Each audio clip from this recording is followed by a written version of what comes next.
Week one is in the books. What an extravaganza. The mysteries are flying high. The best position they've been in the league in the last decade. Ever since really panic pick Randy Moss, it's been downhill from there. I can't recall a time the hopes were as high. It's probably happened like 4 or 5 years ago. Tarek had like a little playoff run, a little something, but hopes have never been higher. The morale in the locker room of the mysteries at all-time highs. So we're going to just do a quick review. Haven't planned out much. I just kind of bored and I thought, why not fire one off? So we get in here. Obviously, had a tough loss.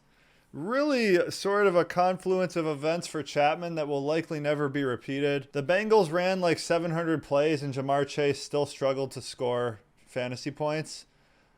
I forgot that Patrick Mahomes, his entire career has been padded by like 1 yard pitch, like forward passes to the running back and the tight end for touchdowns. I don't know that the guy's actually ever thrown a real touchdown pass.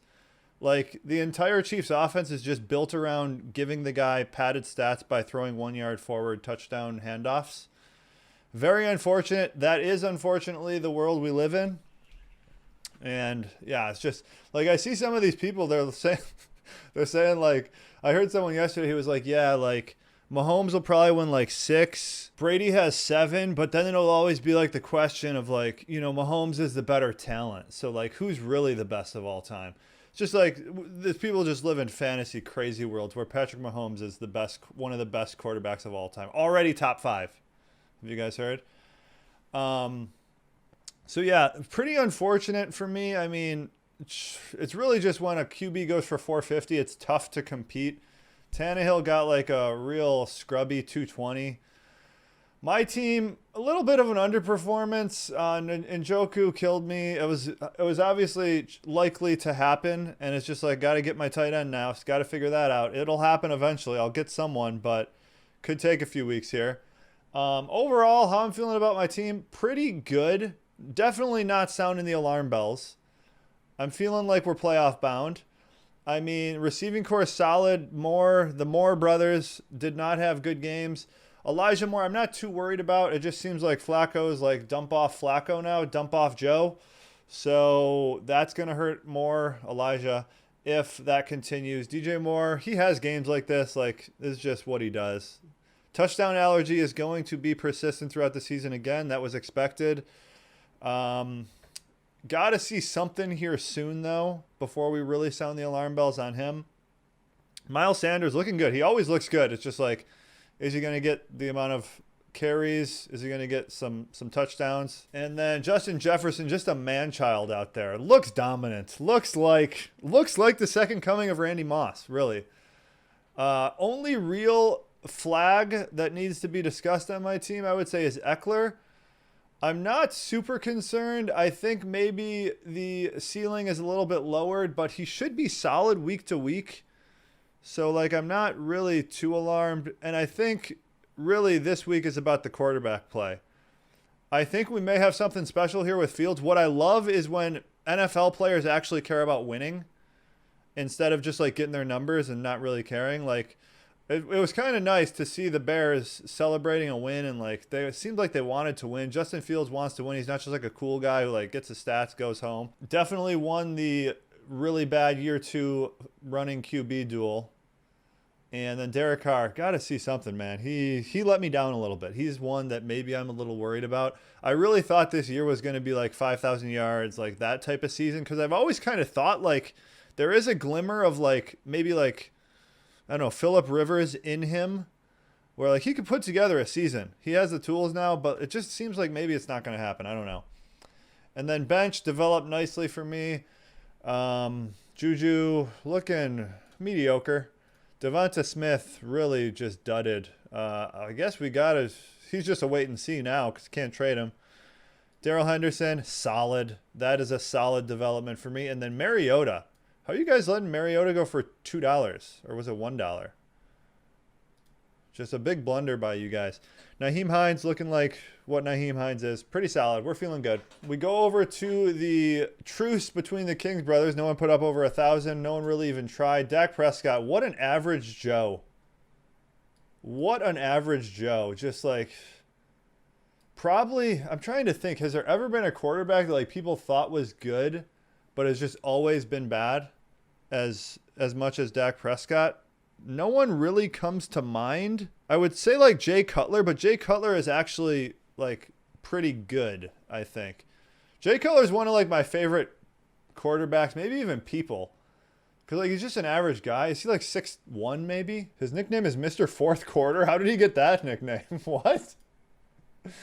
That's hilarious. He's 6'3". Okay, quarterbacks are just always taller than you think. Pick 11. So Jay Cutler's just like an average Joe born with the arm of a god. Yeah, Dak Prescott's kind of in that realm. He's just like a really, really bad. Like Tony Romo, better quarterback than Dak Prescott. So the telly is kind of fallen apart. I'm going to say sound the alarm a little bit here. If we have to give a alarm from 1 to 5, how alarmed are we? We're at a 4 with King right now. Elijah Mitchell, dead. Dalvin Cook had a little bit of a down game. Seems fine. Joe Mixon seems fine. Mike Evans seems fine. Squeezing everything he can out of DJ Shark for like the first 3 games. And then starting Randall Cobb. That's sort of like just a give-up sign right there. Rostering for some reason like 15 Los Angeles Rams and free agents. Really bad. Really poorly executed by King. I guess Allen Lazard maybe seems hopeful now that everyone else was terrible. But yeah, it's not looking great. Then we go over to Swolzinger's, and Henry let him down a little bit, but Taylor looks good. QB's a little problematic. Receiving core, something needs to change here. Tyreek Hill, Metcalf, that's what he's going to be, I think. Robert Woods, yeah, I mean, why are you starting Robert Woods? Josh Jacobs at flex got you 78. I wouldn't be surprised if that's his season high points. Hunter Henry at tight end, yeah. And the thing is, next week he's going to start Robbie Anderson probably. that'll be funny. Yeah, just not a lot to turn to on the bench. So yeah, Kevo's looking the Kings again. They're in dire circumstances over there. It's not looking good. Then we got Zell versus the Knicks. So overpriced Russell Wilson didn't really deliver, but he didn't do terrible. Trevor Lawrence looks horrendous. How is this guy so bad? Isn't he like the best drafted talent since like Andrew Luck, we're saying? Isn't that what people say? Looks terrible. Gibson is going to fade throughout the season. Rashad Penny's going to fade. Oh, man. It's not looking good for Lou. Pittman obviously looks like the man-child that he is. McLaurin had one of those games, so that's, I guess, a plus, but you're not going to count on that every week. CeeDee Lamb, I think Tarek said it best, just a fake alpha receiver. Like you see, it's funny because you're watching the morning games or the 1 o'clock games, Justin Jefferson, Cooper Kupp on Thursday night. You're like, okay, these guys are good receivers. Who else was there? Devontae Adams, I guess he was later on. And then you see CeeDee Lamb on Sunday night, and it's like, oh, this guy's totally different from the rest of the good receivers. He's a bad receiver that we think is a good receiver. So CeeDee Lamb's terrible. He was terrible in college. He caught like 30 passes as a senior. He's just really fast, so like, you know, no one knows how to guard him in college. He's not really good. And I think he's just going to be a bad player. That's CeeDee Lamb. Cortland Sutton looked fine. So Lou, I would say, slightly downgraded from the beginning of the season, just because CeeDee Lamb is a fake alpha. Over here, Zell, who I did give a really strong draft grade. Allen delivers. Really, it's just like your QBs deliver, you're in good shape. Cousins delivered. ETN, hands of stone. I guess he looked okay, but like, why is James Robinson better than ETN at the things ETN is supposed to be good at? I don't understand it. Clyde had his best game of the season. Brandon Cooks, it's just hard to get excited about the guy, isn't it? Allen Robinson worth 4 fab. Michael Thomas, a lot of people excited. I'm not excited. He looks slow, caught 2 touchdowns, but otherwise, it's not going to be pretty. Yeah, so Zell had probably his best output of the season. Rashad Bateman caught one of his 3 60-yard touchdown passes this season. Otherwise, he's going to be pretty silent, I would say. He does have Cordero on the bench, so that's kind of a plus. He has Garoppolo, the week 3 starter for the 49ers, on the bench too. So Zell's looking fine. We move over to Super Camario, who really put up a dud, and Aiko, who gets a win despite saying his season's over. So Joe Burrow threw 1 million interceptions. Matt Ryan looked pretty bad. McCaffrey looked pretty bad, but I know the Panthers ran like barely any plays, so maybe give him a second chance. Kamara, I think he's just bad now.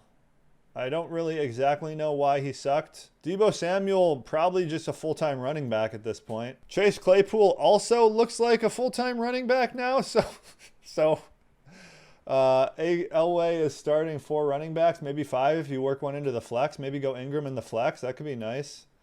Jeff Wilson. Oh, Jeff Wilson could be your flex. Okay.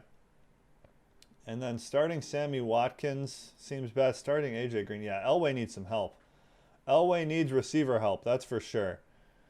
But overall, still has a little bit of hope for the season. He's not looking too terrible. Elway's probably not really moved up or down based on week 1. Held steady. Aiko, on the other hand, Brady had a bad game. Akers had a classic opening game dud. The Chubb looked like what we thought, kind of. Deontay Johnson, yeah. Okay, Allen a little bit injured. Ertz caught like a touchdown, I think. He had barely any stats, though. Yeah. Fournette. Aiko's looking okay. Looking pretty solid. I hear he's going with a dual tight end lineup this week, too. Should be exciting. And here we get to the high-flying shootout of the week featuring the best team in the league and our eventual champion, the Mysteries. Kyler Murray had a fine game. Trey Lance did not play well, and I don't think he's really ever... Has he ever played well? I don't think he's ever played well. There's some players, like, where it's just like they've never played football well in their life, and they're just NFL starting quarterbacks. This guy being one example. And he's like someone we're supposed to be excited about, too. Like, oh, he's fast. He runs fast. And he plays quarterback. Yeah, Trey Lance is really bad. 13 for 28. But you know what? It was raining, so throw the game out. We got to wait till next week. DeAndre Swift looking good. Looking legit. He looked legit last year, though, and it's just like, I think Jamal Williams is here to stay.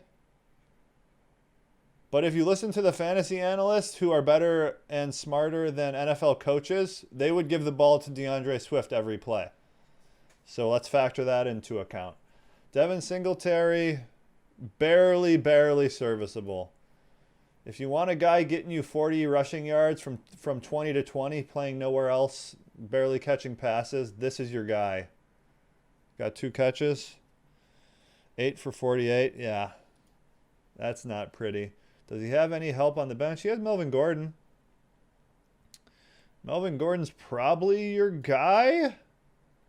Yeah, 12 carries. Melvin Gordon's probably your guy. He's really invested in the Lions offense that had a pretty good game. Let's see if they can keep it up.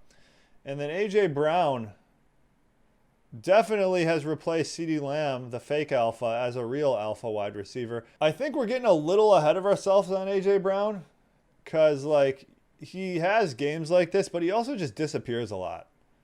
And, like, actual good receivers don't disappear. So we'll see what happens with this guy this year. But so far, so good, obviously. Talent is there. We won't argue that. Although I will say talent-wise, he's probably slightly overrated. There's like people that think he's the best receiver in the NFL talent-wise. Probably borderline top 10. Probably not top 10. Christian Kirk looks solid. Finally, this guy. This guy's another one, just like the most average person ever. But they pay him a lot of money. Now they're force-feeding him the ball, it looks like, so maybe he'll do something this year. Devontae Adams, though, got a proper feeding. 17 targets. It's like he never left Green Bay. So that's going to be a problem. So Tarek, arrow pointing up after week 1. Then we got Borg here. Carson Wentz had the game of his life. Najee looking... Things are looking kind of grim over there. James Conner looking good. Marquise Brown looking decent. Receiving core here looking. Darnell Mooney, maybe give it another week. Amari Cooper, though, I don't think it's going to be his year. Lamar Jackson, wait and see still. Pretty good game. It's against the Jets. Did he rush a lot? I was kind of thinking 6 carries for 17 yards. Yeah, I think this is going to be just like a year where Lamar tries to preserve his health at all costs and barely runs. That's why you want the bad running quarterback. You don't want someone who's established as a good quarterback. Whether it's true or false, Lamar obviously being false, not really that good of a quarterback, but you want Jalen Hurts because he's just going to run with reckless abandon. Like, he doesn't care about his health at all. You want Trey Lance, Justin Fields maybe, these guys that aren't good yet. Even Mariota. Mariota might be something over there. Kyle Pitts being thrown to by Mariota. Really bad game. This guy disappears a lot too. 7 targets. Not terrible, but kind of disappears a lot. Kareem Hunt seems like just picking up right where he left off, doesn't it? And he went for very cheap. Yeah, picking up right where he left off. I don't know why I was like trying to avoid the guy so badly. Yeah, should have probably just taken him. And then Julio Jones looks promising too. So Borg arrow pointing up as well, I would say. No, arrows pointing sideways for Borg. And then lastly, I didn't realize this was a Monday night sweat, so I wasn't like really paying attention. But I think Toe lost on Monday night. Yeah, there must have been a Monday night sweat here because Toe had the defense, Hoot had Javonte, and Javonte looks great. He's not really getting the feeding you'd like. 7 carries. Wait, 11 receptions. Wow. You'd like to see the guy get more carries. I mean, Melvin Gordon doesn't look terrible, but Javonte Williams looks like a top 5 running back. Probably like on the same caliber as DeAndre Swift, I would say. Those two are the next breed of top tier backs. Okay, so we got to talk about Toe's team. Jalen Hurts, gonna have a good season. Although they did score 38 points, they played Detroit, so like you can talk yourself into the line of like, man, Jalen Hurts should have had 5 touchdowns because the running backs got the touchdowns. So you can kind of see that, where that comes from. Daniel Jones, I don't know, things are looking up a little bit, but obviously he's not going to be great. Saquon, however, how long is this guy going to be healthy for? Because he could be a problem. Reestablish his dominance. Looks like the best running back in football. He is taking some hits, though. I mean, that's what running backs do. So you'd think after being well-rested for 2 years, he'll make it through, but you never know. Also, I kind of think when you have like so many leg injuries, knee injuries, ankles and stuff, like you start getting these like compensation things where like you're always like limping or like trying to take pressure off one leg and then you like hurt the other leg. I feel like that happens a lot and it's kind of underrated. So maybe that's something could happen. T. Higgins died, but he'll be fine. Dameon Pierce, question marks here. He could just be really bad, right? I think it's possible. I mean, they wouldn't be giving Rex Burkhead 45 carries if Dameon Pierce was not really bad. Mike Williams didn't show up at all, which happens sometimes. And then Gabe Davis, did we overreact? Is this guy good or did he get a touchdown on 5 targets? He's going to be a low target receiver probably, but you'd think more than 5. I don't know. I think we jumped the gun on Gabe Davis. I think he's fine, but like he's not exciting really. And then Mike Davis, just fire him right in there. 2 carries, 11 yards.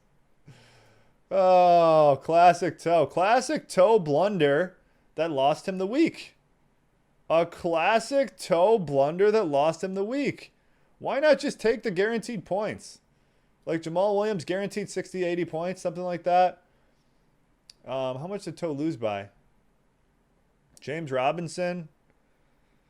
Yeah, that's a highly questionable fire in. Wow. This needs to be talked about on the podcast. That is highly questionable. Fire in Mike Davis immediately.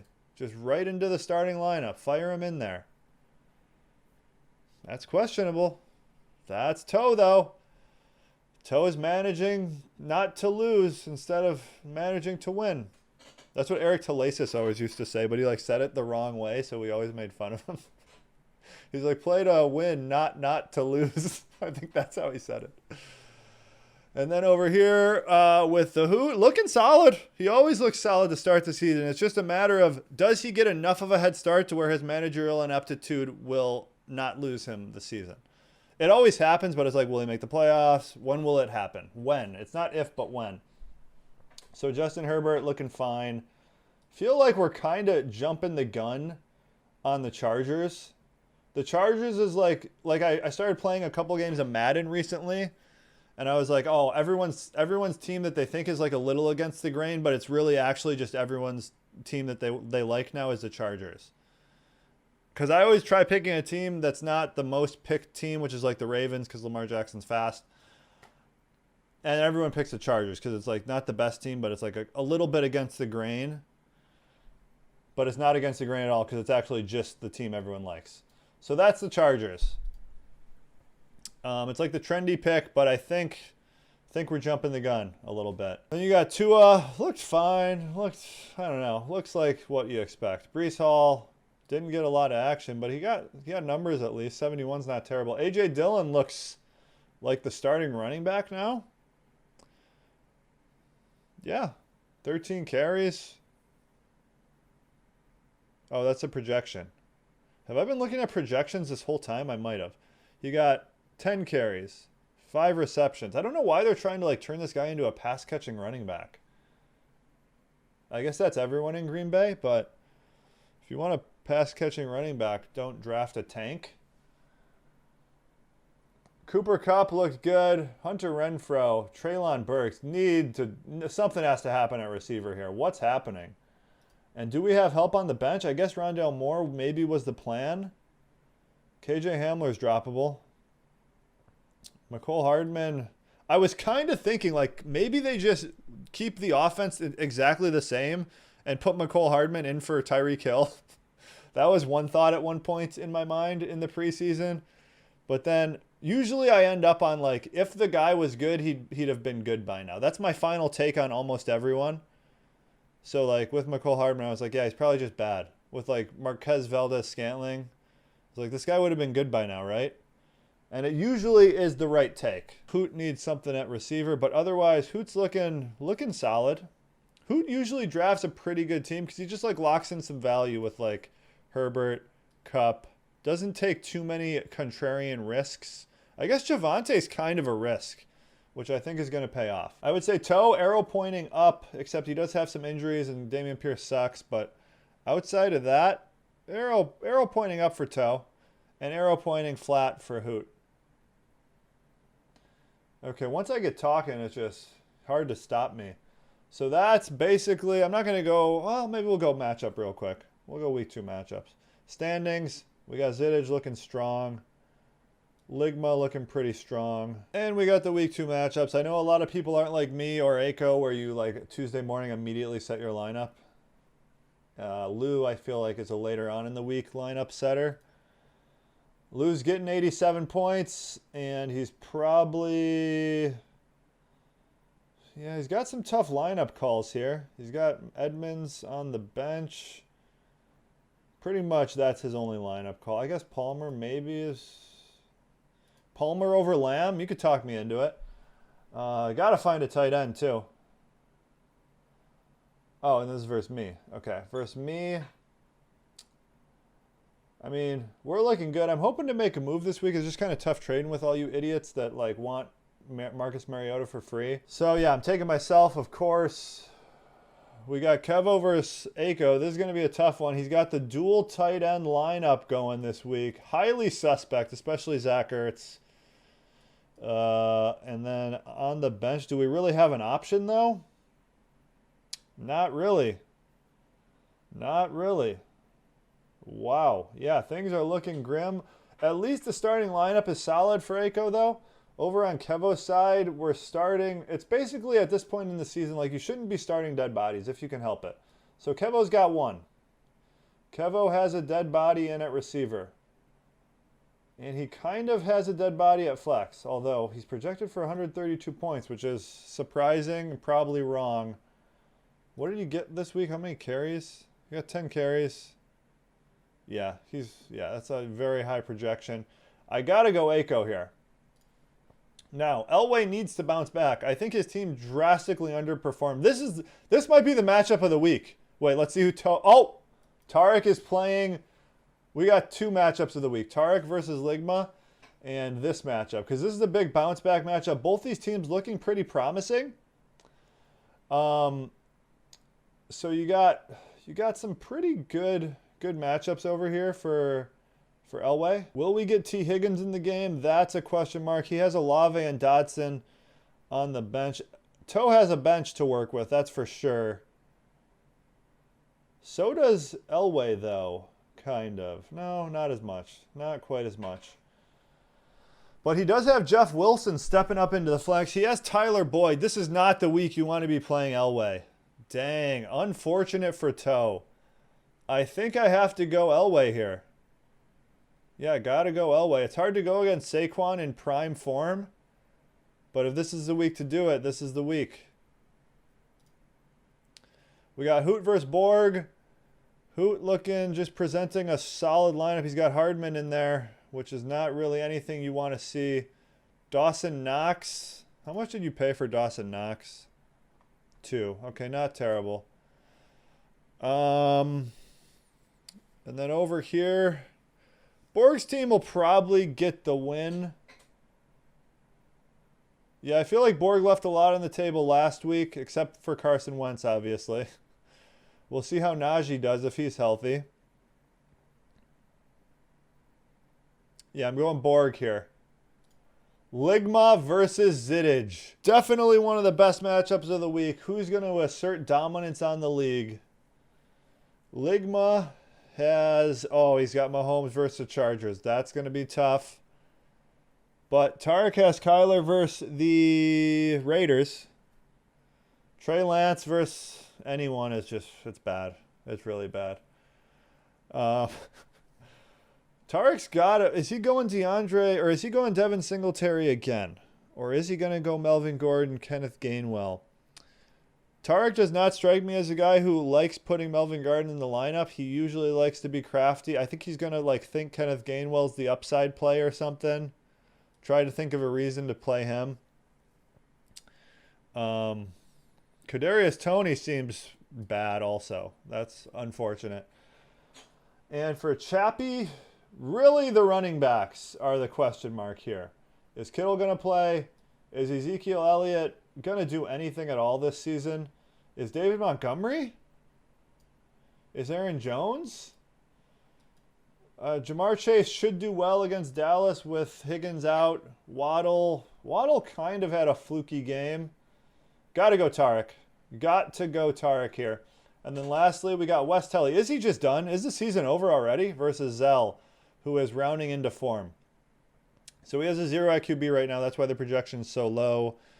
Is Rodgers going to bounce back? Dalvin Cook should bounce back. Mixon, solid. Evans, DJ Chark. Can he squeeze one more game out of the guy? You're not starting Randall Cobb. King is looking to make a move this week.